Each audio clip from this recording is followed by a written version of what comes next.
अस्सलाम वालेकुम नाज़रीन, प्रोग्राम में खुशामदीद कहते हैं। वज़ीर आज़म पाकिस्तान इमरान खान साहब कल एतमाद का वोट नेशनल असम्बली से लेंगे और उसकी ज़रूरत इसलिए पड़ी है, आपको मालूम है कि हालिया जो सेनेट के इंतखाबात थे उसमें इस्लामाबाद की जो सीट थी यूसुफ रज़ा गिलानी साहब और हफीज़ शेख साहब का जो मुकाबला हुआ जिसमें गिलानी साहब जीत गए, उसके बाद PDM और अपोजिशन जमातें ये कह रही हैं कि इमरान खान साहब एतमाद जो है वो नेशनल असम्बली का, पार्लियामेंट का खो चुके हैं, लिहाजा उन्हें इस्तीफ़ा दे देना चाहिए और उसके नतीजे में ये एतमाद का वोट जो है वो लिया जा रहा है ताकि सेनेट के चेयरमैन के इंतखाब से कबल जो है इस मामले को सेटल कर दिया जाना चाहिए।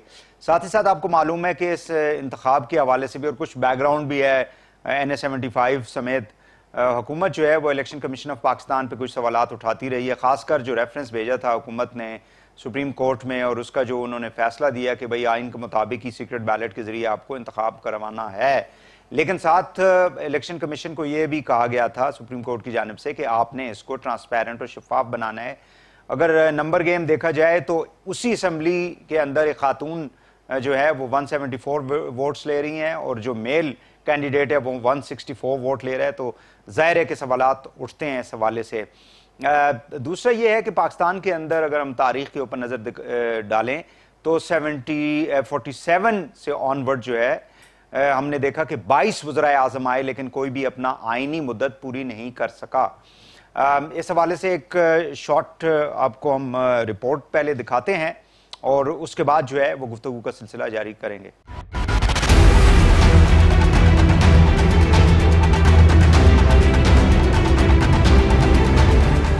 मुख्तलिफ सियासी वजूहात की बिना पर पाकिस्तान में 1947 से अब तक जितने भी वज़राए आज़म आए उनमें से एक ने भी अपनी आइनी मुद्दत पूरी नहीं की।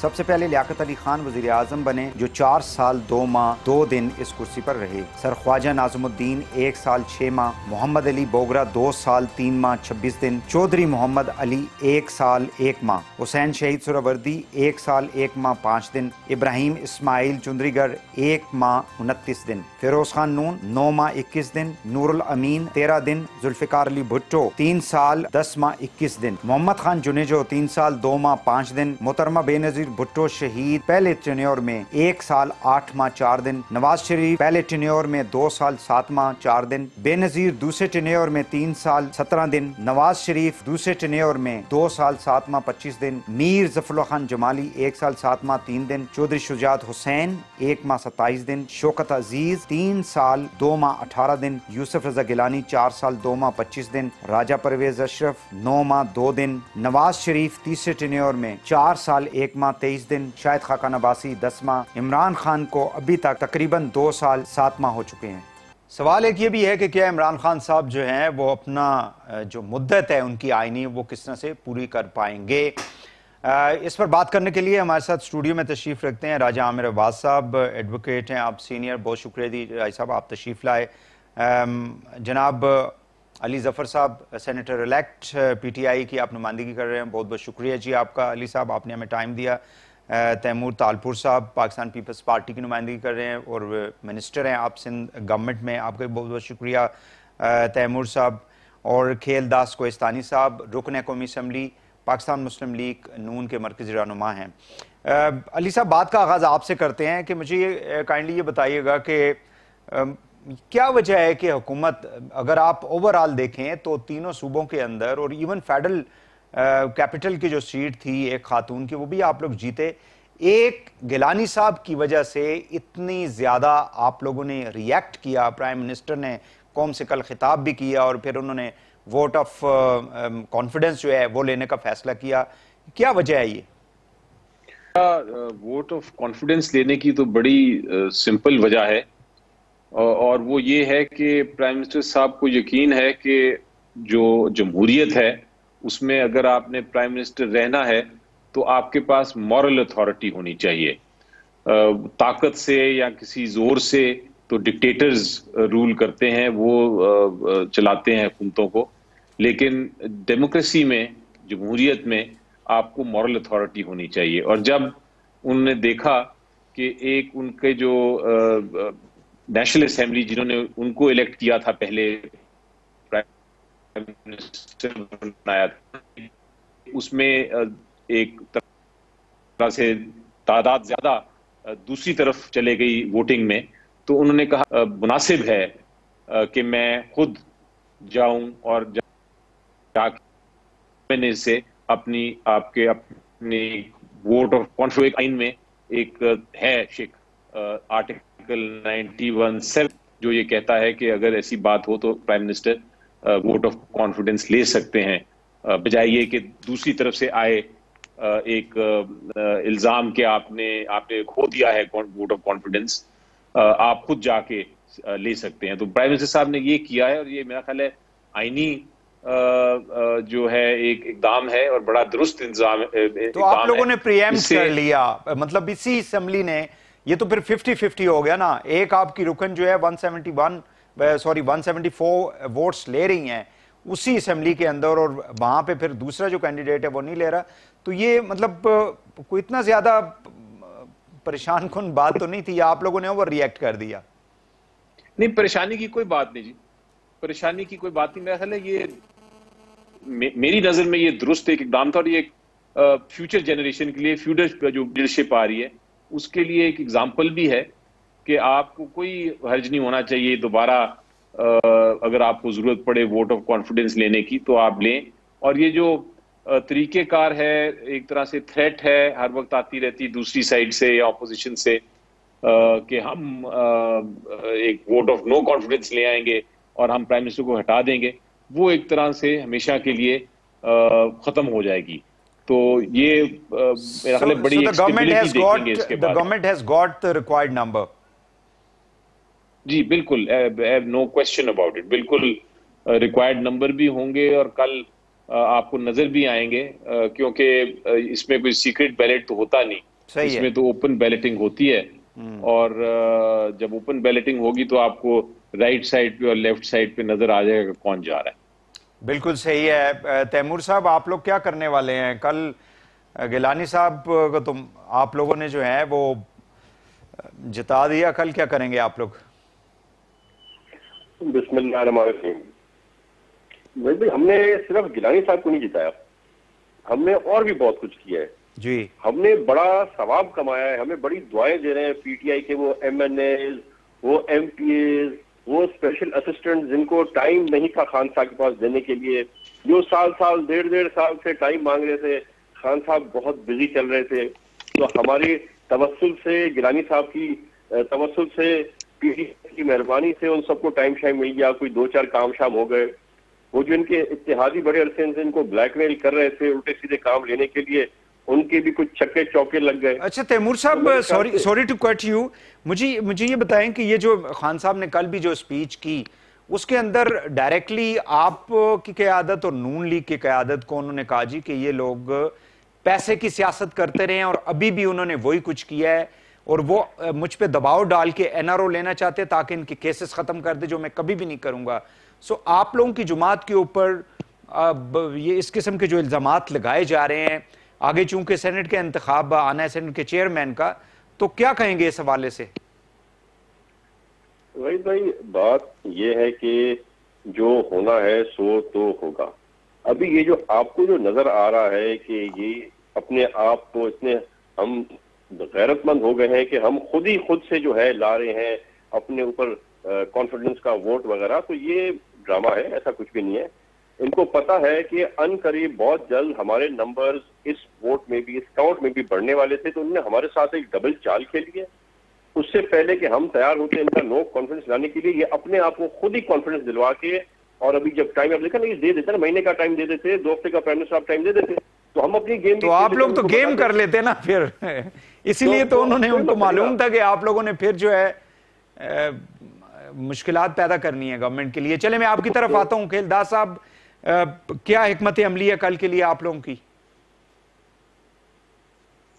देखें वहीद साहब, ये मुझे के जो कल जो बुलाया इसका नोटिस मुझे भी मिला है कि आप असेंबली में आए, और वजीर आज़म का जो उन्होंने 91 आर्टिकल बताया 7, तो हमारी पार्लियामानी पार्टी का 10:30 बजे कल इजलास है और पार्टी फैसला करेगी कि हमें आगे क्या करना है। तो इंशाल्लाह जो भी पार्टी होगा पार्टी का, उस हिसाब से हम करेंगे। मगर मुझे ये समझ में नहीं आ रही वहीद साहब, जो वजीर आज़म कल ये इल्जाम लगा रहे थे अपने MNAs पे कि मेरे 15-16 MNAs बिक गए हैं। आज किस मुंह से बुलाकर उनसे मुलाकात की है और कल के लिए एतमाद के वोट के लिए फिर लॉबिंग की है और उनको हाथ जोड़े, उनको गुजारिश करता रहा, उनको अपने काम गिनाता रहा। तो ये वजीर आजम को सोचना चाहिए कि ये कल किस तरह उस पर एतमाद का वोट लेना चाहते, क्योंकि देखें उनका एतमाद वो खो चुके हैं। उनके MNAs, आप जो पैसे की बात कर रहे हैं ना, 1 रुपया भी अपोजिशन की तरफ से नहीं चलाए, पैसा हुकूमत की तरफ से चलाए। अपोजिशन के से जो डिमांड थी MNAs की, PTI के सफ़ों में जो लोग थे उनकी नून से डिमांड थी और सिंध में पीपल्स पार्टी से डिमांड थी कि हमें आइंदा की टिकट दी जाए। तो ये टिकट क्यों मांग रहे हैं PMLN से या पीपल्स पार्टी से? उनके नाम बता देना, कोई नाम आपके पास हैं जिन MNAs ने आप लोगों से टिकट मांगा है? लेकिन नाम ये सियासी होती है, अमल है, इसमें मेरे ख्याल में ना लिया जाए। कुछ पीपल्स पार्टी के जो जिन्होंने डिमांड की वो तो 2 MP सामने आ गए हैं आपके, असलम अबड़ो साहब और दूसरा जो शहरियार शेर साहब है। उन्होंने कहा है कि हम अपनी हुकूमत पे एतमाद नहीं करते हैं। उन्होंने खुला कह दिया है, ये सबूत आपके सामने पड़ा हुआ है। उन्होंने अपने गवर्नमेंट पे, वज़ीर आज़म इमरान पे बेतमादी की है। तो ये वजह क्यों बनी? क्योंकि लोग इनके MNAs MPs तंग है। उनको पता है कि वज़ीर आज़म ने डिलीवर नहीं किया है, झूठ बोलकर 2.5 साल हमसे उन्होंने अवाम को धोखा दिया है। अब हम हल्कों में नहीं जा सकते। लेकिन मॉरली खिलदास साहब, ये भी तो नहीं है कि आप मतलब कोई भी दूसरी पार्टी के लोगों को अगर ये सारा छांगा मांगा वाला किस्सा जो है, जो माजी में होता रहा 80s 90s के अंदर, वो शुरू हो जाए तो this is not fair. I think आपकी पार्टी, पीपल्स पार्टी, सारे जो है वो फेयर बात करते रहे कि पाकिस्तान के अंदर एक फेयर डेमोक्रेसी होनी चाहिए। मैं आपकी तरफ फिर आता हूँ राइस साहब। कल जी मुझे 1 मिनट दे दें। देखिए, हमने उनको अभी टिकट का फैसला जब बोर्ड बैठेगा, जब इलेक्शन अनाउंस होंगे पार्लियामानी बोर्ड में, वो टिकट अप्लाई करेंगे। जो प्रोसीजर है पार्टी का, वो पार्टी की लीडरशिप, वो तो फिर इलेक्शन, वो जब ये पार्लियामेंट खत्म हो जाएगी तो फिर टाइम आएगा ना खिलदास साहब? खत्म हो चुकी है पार्लियामेंट की। अभी जितने दिन चलाना चाहे चलती रहे, मगर हुकूमत, मेरे ख्याल में इस वक्त आपको पाकिस्तान की आवाम भी सोच रही है, आप भी सोच रही है। आज हम इस्लामाबाद में बैठ रहे हैं, आपको हुकूमत नजर आ रही है। चलें राय साहब, कल क्या होने वाला है? डू यू थिंक कि ये जो मतलब प्राइम मिनिस्टर जो हैं वो वाकई में एतमाद खो चुके हैं सिर्फ 1 सीट की वजह से, या गवर्नमेंट खुद ही ज्यादा ओवर रिएक्ट कर दिया PDM और अपोजिशन की प्रेशर की वजह से? देखिए, अगर हम देखते हैं पिछले कोई 15-20 दिन, 1 माह में जो PDM ने पूरा का पूरा जो बयानिया दिया, वो बयानिया यही था कि जो इस्लामाबाद की सीट का इलेक्शन है, ये एक तरह का रेफरेंडम था और वो यही कह रहे थे कि जी ये अब इनको चाहिए कि रिजिग्नेशन दें। अब व्हाट इज़ रेजिग्नेशन? रेजिग्नेशन यही है कि मेरा एतमाद नहीं रहा पार्लियामान पे, और ये जितने भी पार्लियामेंटेरियंस हैं, यही डिमांड आई अपोजिशन से कि रेजिग्नेशन की, चाहे वो बिलावल भुट्टो हों, मरियम बीबी हो, वो रेजिग्नेशन मांग रहे हैं। तो कानून में रेजिग्नेशन से पहले जो चीज़ आइन में दी गई है, अगर तो कल को उनको एतमाद का वोट नहीं मिलता तो उन्होंने ऑप्शंस अपनी तीनों बता दी हैं कि मैं अपोजिशन में चला जाता हूं, मेरे लोग जो हैं अगर नहीं मुझे आते, 172 का मेरा टारगेट अचीव नहीं होता। तो ये वो बात है कि उन्होंने कहा है कि, और जैसे अली ने कहा कि बात यह है कि मॉरल आपने देखना है कि मॉरली आप वाकई ही इंजॉय करते हैं लोगों का कॉन्फिडेंस और नहीं। तो अब ये बात हो रही है कि जनाब कि जी थोड़ा हमें टाइम दे दिया जाता, हम भी तैयारी कर लेते। अब तैयारी क्या थी? तैयारी वही थी कि जिसकी हम अली गिलानी साहब की वीडियोस देख रहे थे, वो तैयारी है। तैयारी वही है कि जो सुप्रीम कोर्ट ने फैसला किया, और उस फैसले में आपने अपने उसमें शुरू में इंट्रो में उसकी बात भी की, लेकिन सुप्रीम कोर्ट ने एक बात और भी की थी। सुप्रीम कोर्ट ने कहा था कि once the ballot is over, उसके बाद ये इन्फिनिटी टाइम तक ट्रांसपेरेंसी नहीं रहेगी। इलेक्शन कमीशन को कहा था कि आप टेक्नोलॉजी का इस्तेमाल कीजिए, आपको वक्त दिया जा रहा है, आप इन वोट्स को आफ्टर द इलेक्शंस ट्रेसेबल बनाइए।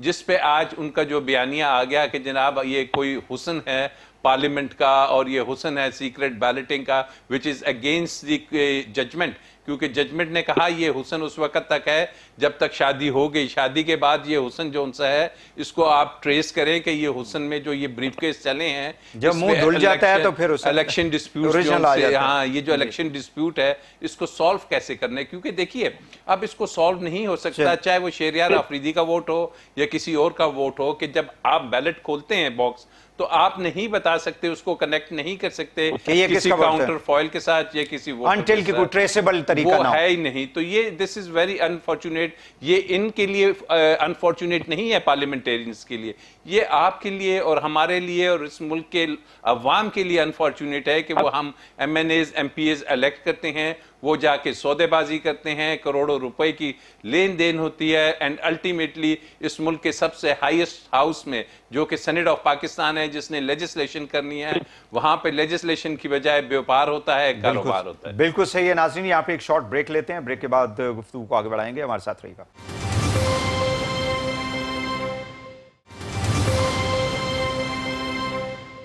Welcome back.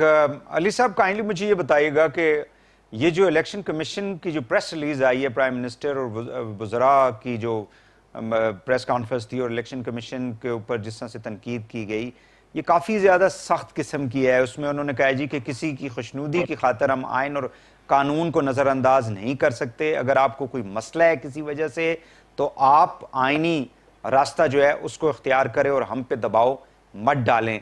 ये एक लाइन मैंने पढ़ी और आगे भी काफ़ी चीज़ें हैं। क्या वजह है कि आप यानी हुकूमत और ECP जो है वो आमने सामने हो गई है? ये देखिए, आमने सामने नहीं हुई। हमारा क्लियर है कि हर अदारा आइन के तहत, चाहे वो बना हो चाहे किसी आम कानून के तहत बना हो, वो आज़ाद होना चाहिए, उसको अपना अपना काम करना चाहिए, उसमें कोई इंटरफेरेंस नहीं होनी चाहिए। अब माजी की हुकूमतें तो करती रही इंटरफेयर, लेकिन आपने ये देखा कि इस बार इस हुकूमत के तहत हर अदारा अपना आज का इलेक्शन कमीशन आजाद नहीं है। इलेक्शन कमीशन ऑफ पाकिस्तान, अब ये जो इंस्टीट्यूशन है इलेक्शन कमीशन ऑफ पाकिस्तान की, उसको जब आप उसके ऊपर तनकीद करते हैं तो आज़ादी का मतलब ये नहीं है कि आप तनकीद नहीं कर सकते। अगर वो उनको कोई फैसला आता है या कोई एक्शन आता है, उस पर बिल्कुल तनकीद की हर एक को इजाज़त है, ना सिर्फ हुकूमत को बल्कि अपोजिशन को, बल्कि हर शहरी को इजाज़त है। कि अली साहब, मैं माजरत के साथ, मुझे चूंकि आप चूंकि कानूनदान है, माशाल्लाह बहुत बड़े कानूनदान है मुल्क के, मुझे ये बताएं कि कहाँ पे इस इलेक्शन के दौरान इलेक्शन कमीशन ने कोताही बरती है? मतलब 48 सीटों के ऊपर इलेक्शन हुआ जिसमें से 47 बिल्कुल दुरुस्त है, एक सीट के ऊपर जो है वो आप लोगों का एतराज क्यों है? जी, मैं उससे पहले मैं जरा पॉइंट अपना बना लूं, इसका मैं जवाब आता हूं जी, देता हूं आपको। पॉइंट मैं ये बना रहा हूं, आपके सामने पेश जो कर रहा हूं, वो ये है कि जो इदारे होते हैं उनके एक्शंस और उनके जो फैसले हैं उन पे अगर कोई तनकीद करता है और उनको क्रिटिसाइज करता है तो वो दुरुस्त बात होती है, वही जमहूरियत का हिस्सा है। आप देखें कि अदालतों के फैसले आते हैं, अदालत उज़्मा सुप्रीम कोर्ट के भी फैसले आते हैं, लेकिन हम सब उसको डिबेट करते हैं, कोई उसको पसंद करता है, कोई उसको नहीं पसंद करता, और फिर वो कल को जाके तब्दील भी हो जाते हैं कई बार वो फैसले ईद की वजह से। तो इलेक्शन कमीशन ऑफ पाकिस्तान को ये जो लेटर जिसकी आप बात कर रहे थे, मेरी नज़र में इंस्टीट्यूशंस का काम नहीं है कि वो लेटर्स लिखें या कोई जवाब दें, वो अपनी एक्शंस, अपने फैसले जो हैं उनके तहत ही वो अपना वकार बढ़ाते हैं और अपनी रेपुटेशन को बेहतर करते हैं और लोगों का एतमाद लेते हैं। तो ये लेटर मेरा ख्याल है नहीं लिखना चाहिए था, तो मैं इसको इधर ही छोड़ देता हूँ। अब आप कह रहे थे कन्फ्रंटेशन हो रही है, मैं तनकीद को कन्फ्रंटेशन नहीं कहता, मैं तनकीद को कहता हूँ कि तनकीद एक हर शख्स का एक। गिलानी साहब के इलेक्शन में, सॉरी सर, मुझे ये बताएं कि गिलानी साहब के इलेक्शन में कहाँ पे कोताही हुई है? जी, अब जहां आप कोताही की बात कर रहे हैं, रेसिज्म है, वो इस तरह है कि सुप्रीम कोर्ट ऑफ पाकिस्तान ने, कि पहले हमने ट्राई किया कि एक कॉन्स्टिट्यूशनल अमेंडमेंट हो जाए, एक आईनी तरमीम हो जाए, ताकि आर्टिकल 226 में हुआ है कि सीक्रेट बैलेट ही होना ऐसे ना हो। लेकिन फिर हमने दूसरी ट्राई की, हमने सुप्रीम कोर्ट ऑफ पाकिस्तान के पास गए और उनसे रिक्वेस्ट की कि आप हमें आम कानून के तहत अगर ये बन सकती है बात, अगर कानून इजाजत देता है इसकी, तो हमें आम कानून के तहत इसमें ऐसी तरमीम करने दें कानून में कि ये सीक्रेट बैलेट के बजाय ओपन बैलेट हो। सुप्रीम कोर्ट ने हमारी बात नहीं मानी और सुप्रीम कोर्ट ने कहा कि नहीं, आर्टिकल 226 में ये चूंकि सेनेट का इलेक्शन जो है वो आइन के तहत होता है और चूंकि आइन में लिखा हुआ है कि वो सीक्रेट बैलेट है, इसलिए वो सीक्रेट बैलेट ही होगा। लेकिन उसके साथ साथ सुप्रीम कोर्ट ने एक और काम किया और सुप्रीम कोर्ट ने एक दरमियानी रास्ता निकाला और सुप्रीम कोर्ट ने कहा कि इलेक्शन कमीशन ऑफ पाकिस्तान, आप टेक्नोलॉजी इस्तेमाल कर सकते हैं और ये इशारा दिया कि उस टेक्नोलॉजी के जरिए आप ट्रेसेबल बैलेट भी बना सकते हैं। तो हमारी तनकीद ये है कि जब हमारी हुकूमत ने कहा, रिक्वेस्ट की कि आप इस इलेक्शन में भी वो टेक्नोलॉजी इस्तेमाल करें, तो वो नहीं माने है, तो इलेक्शन कमीशन ऑफ पाकिस्तान नहीं माना। तो ये हमारी एक तनकीद है जो कि जायज तनकीद है, इसको आप कन्फ्रंटेशन नहीं कह सकते। इसको इस रिक्वेस्ट को इलेक्शन कमीशन ऑफ पाकिस्तान ना माने, वो उनकी मर्जी है, वो उनकी आजादी है, वो उनका हक है कि नहीं माने, लेकिन हम ये कह सकते हैं कि उनको मानना चाहिए था। इसमें कोई, मेरा ख्याल है, किसी को ऑब्जेक्शन नहीं होना चाहिए। जी तैमूर साहब, आप बताइए जी, आप लोग मतलब कह रहे हैं कि हुकूमत जो है वो इलेक्शन कमीशन को दबाव में लाना चाह रही है। आज जो प्रेस कॉन्फ्रेंसेज आप की जो रिप्रेजेंटेटिव हैं वो ये बात कर रहे हैं, क्या वजह है? मेरे ख्याल से खान साहब भूल जाते हैं कि वो अभी तक कंटेनर पे खड़े हुए नहीं है, वो अब इस मुल्क के वजीर आजम बन चुके हैं। अपने है रखे हुए अफसरान से आप अगर थोड़ा 19-20 कराएंगे ना तो वो तो कर देंगे, पर अगर आप कहेंगे जमीन को आसमान को और आसमान को जमीन को, तो वो तो इसी भी नहीं कह सकता। वो तो उनकी भी कुछ बाउंड्रीज होती हैं। अगर आप नैब से भी कार्रवाई करा रहे हैं तो आप बहुत एक ऊंचे लेवल तक जा सकते हैं, वहां पर भी आप जमीन आसमान अलग अलग का नहीं कह सकते। तो ये खान साहब को समझना चाहिए। उनका गुस्सा असल में शुरू है जो डस्का की इलेक्शन में उन्होंने जबरदस्ती फोर्स किया ईसीबी को कि आप इन्हीं जो रिजल्ट्स आए हैं इन्हीं पर हमें हमारा कैंडिडेट जितवा के दे। वहां पे असल में पूरी इनकी नाराजगी शुरू हुई है। ये तो एक बहाना था। आप देखें इनकी बॉडी लैंग्वेज क्या है, इनकी टोन क्या है। तो इस तरह तो मेरे ख्याल से बहुत जल्द कोई भी अफसर नहीं रहेगा। वैसे भी आपने देखा है जहाँ जहाँ पे इनकी हुकूमत है, पंजाब में 7 चीफ सेक्रेटरी और 7 आईजी चेंज हो चुके हैं। तो इनका जो है वो बड़ा ही लंबी लंबी डिमांडें हैं जो हर कोई आदमी पूरी नहीं कर सकता। मेरे ख्याल से इनको इलेक्शन कमीशन को अपना काम करने देना चाहिए। कुछ ना कुछ कोई तो ऐसा इदारा हो जहाँ पे कुछ न्यूट्रलिटी भी रह जाए हुकूमत और गवर्नमेंट के लिए। हर तरफ वन साइडेड आप किसा मुल्क में नहीं चला सकते। ठीक हो गया। आपके अपने बात आप करप्शन की करते हैं और आप करप्शन के इल्जाम लगाते हैं दूसरी पार्टीज पर। वहां पर आपके अपने सिंध में आपके सबसे सीनियर पीटीआई के रहनुमा लियाकत जतीर साहब कहते हैं कि 35 करोड़ रुपए में जो आप लोग टिकट बेच रहे हैं। आपकी बलूचिस्तान की क्यादत कहती है कि वहां पे रेट 70 करोड़ का है। तो करप्शन भी खुद करते हैं और उसमें आप गंदा करने की हमें कोशिश कर रहे हैं। तो इस तरह से नहीं होता। बिल्कुल ठीक है, बिल्कुल ठीक है। खेलदास साहब, मैं आपकी तरफ आता हूँ। एक और शॉर्ट ब्रेक मुझे क्विकली लेनी है। नाज़रीन, यहाँ पे एक शॉर्ट ब्रेक लेंगे, वापस आके गुफ्तगू को आगे बढ़ाते हैं। हमारे साथ रहिएगा।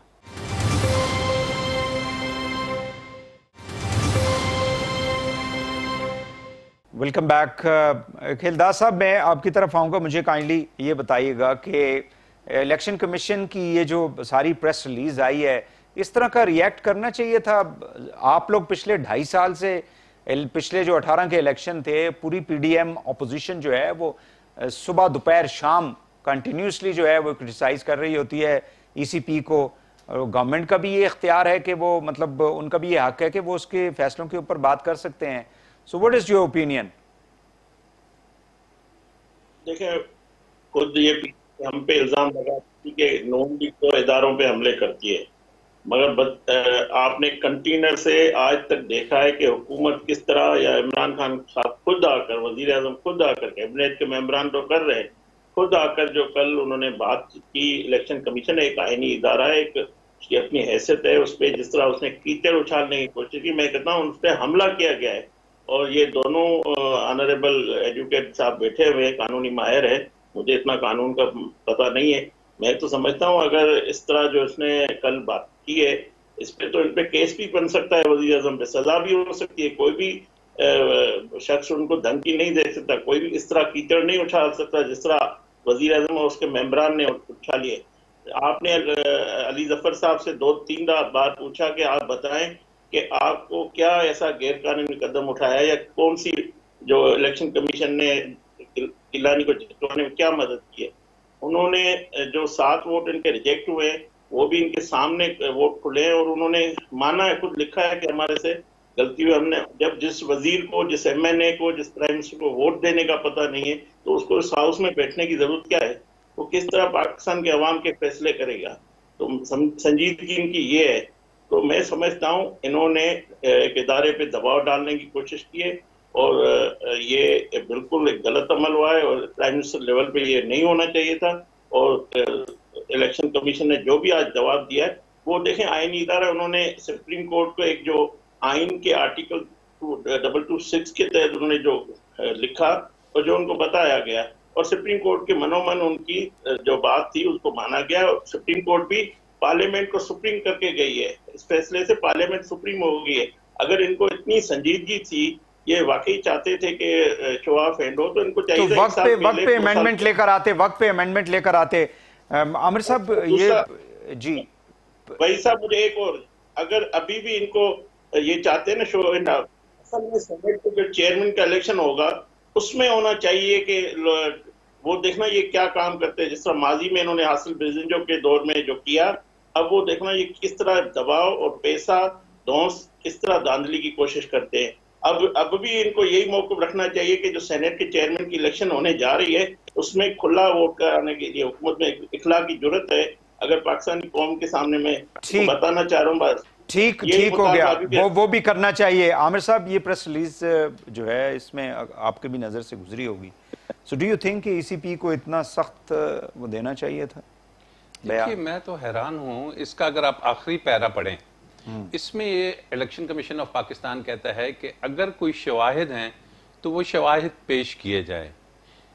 PTI को कह रहा है, ठीक है, अगर आप पढ़ें तो गालिबन ये लिखा हुआ है। यही है कि जो हर सियासी जुमात और शख्स में शिकस्त तस्लीम करने का जज्बा होना चाहिए। अगर कहीं इख्तिलाफ है तो शवाहिद के साथ आकर बात करें। अब जहां तक मेरे इल्म में है कि जिस रात गिलानी साहब की बेटे की वीडियोस आई थी तो PTI के 2 अरकान एक रेफरेंस लेके गए थे जिसमें वो वीडियोस और वो ऑडियो और वो तमाम चीज़ें इलेक्शन कमीशन ऑफ पाकिस्तान को सबमिट की गई थी। वहां पे कोई था नहीं, वहां पे भारत को सबमिशन हो गई थी। जी। अब अगर इलेक्शन कमीशन ऑफ पाकिस्तान ने आंखें बंद कर ली हैं कि उसको वो नजर नहीं आया, तो मैं समझता हूं कि ये चीजें जो सी हैं, एक हम जिसको कानून में कहते हैं कि अनलॉफुल एक चीज है कि अगर आप इस एविडेंस को आप कंसिडर नहीं करते, आप कम से कम ये कहें कि हाँ हमारे सामने आया है और आप ही ने एक कमेटी बना दी है, उस पर फोरेंसिक के लिए आपने भेज दिया है, तो आप कैसे इस एलानिया में लिख सकते हैं